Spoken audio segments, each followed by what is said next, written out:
ความมือพันโบลูกตามไม่เท่านั้นแล้วถึงหามือได้มือสั่งหาวันนี้วันชอบประกอบเป็นมือเย็นได้ใช้เที่ยมุดกระโจกหายุ่งได้เป็นมังคลาและมงคลอันนี้ลูกเต้าเงาป่าไปไกลได้ไม่หวัดว่าป่าได้ไม่ถึงสังกัดที่บ้านสังขาร จูบเขนหลานลูกจันทร์ไก่เดือนพ่อแม่โบราณดังใหม่บ่ไล่ดังไฟยังมีปานโตมาเล่นปานผาหวานมาเล่นสู่มาทำคนอื่นมาสู่คนเอาแล้วพ่อจิมมาปัดข้อสี่สามข้อมาสี่ห้าคือดังว่าข้อมือข้อวันข้อเจ็บข้อไข้ข้อบ่ได้ข้อเสียข้ออยู่ข้อป่วยข้อปัดเสียไม่ได้ข้อมาอย่างนี้ข้อเล่ตัวเท่าไหร่ฟังจิปัดอย่างนี้ปัดเสือน้ำเหือน้ำปัดเสือไฟเหือไฟไป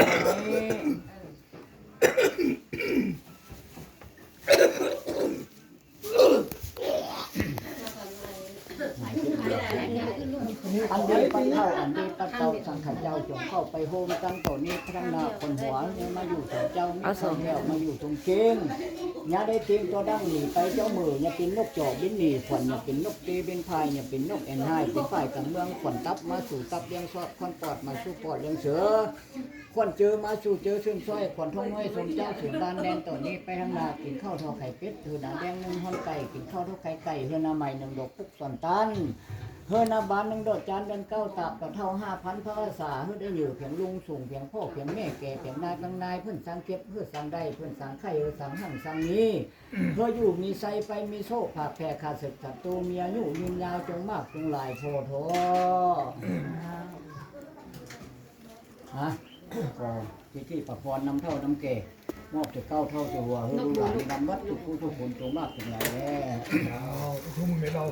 วจังว่าหนึ่งแล้วอันนี้เพิ่นเจียงหาไม่ได้สั่นหาวันใดวันชอบมือประกอบวันนี้เพิ่นเจียงหามือได้มือสั่นหาวันใดวันชอบมือประกอบวันนี้อันนี้พ่อแม่เพิ่นสัญญาสิทธิอามุตตะสุเพิ่นเจียงหาอยู่ได้เป็นมังค่าเลยโอ้อันนี้ลูกเต้าเจ้าคือได้มาจากพ่อแม่โอ้จากพ่อเท่าแม่เท่าจากแม่คนเท่าโอ้อันนี้ลูกไปก็มาฮอดรอดฟ้าก็มาถึงเหตุกับการมันก็บ่ต้องกินก็บ่ต้องฝากปากบ่ต้องประมาทในปานอื่นมาฟ้าระบาดในพ่อแม่เจ้าบ่ล่ะฟ้าจึงสิมีเครื่องนักของยามีประตูมาปานจะมีพระโกลาบาสีลูกเต้าเจ้าโกมือนี่ว่าหรือมันสีที่ป่าพรป่าวาลามิเศษอาติเลแต่โซไซยันตุป่าวังไซยามังคลาสวัสดังทำเรื่องงามยิ่งย้อยทั้งนมน้อยและปานกลางทั้งสาวงามและเท่าแก่พ่อแม่พ่อลูกเต้าและนาดีทั้งเสื้อที่และรอยขาดตัวนี้เขาเพื่อมาที่นั่นล่ะคืนขี้ขอมาแก่ปอมปลาเผือกมาเสียเดียกยิ้มคุณนะเขาหัวฟัดหัวเวียงจีไทยหูยกเอาดีคนนั้นมีทรัพย์กูโนไก่ผู้ลายมาพอกนี่ถังเข้าต้มตอกตองตาเห็นก็ไทยหูหัวฟัดหัวเวียงยิ้มไล่ลงเต้าเขาฟันมาใจต่อสัมมาสัมพุทธัสสะนะโมตัสสะภะคะวะโต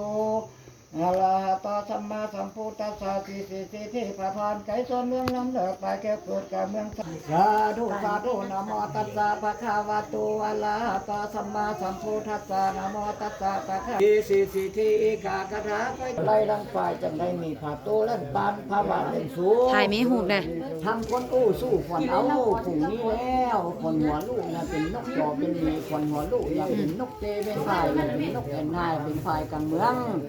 คนตับเพิ่งมาอยู่ตับเลี้ยงซอดคนปอดมาสู้ปอดเลี้ยงเสือคนเจอมาอยู่เจอจนใจคนทองน้อยกินบ่อยดี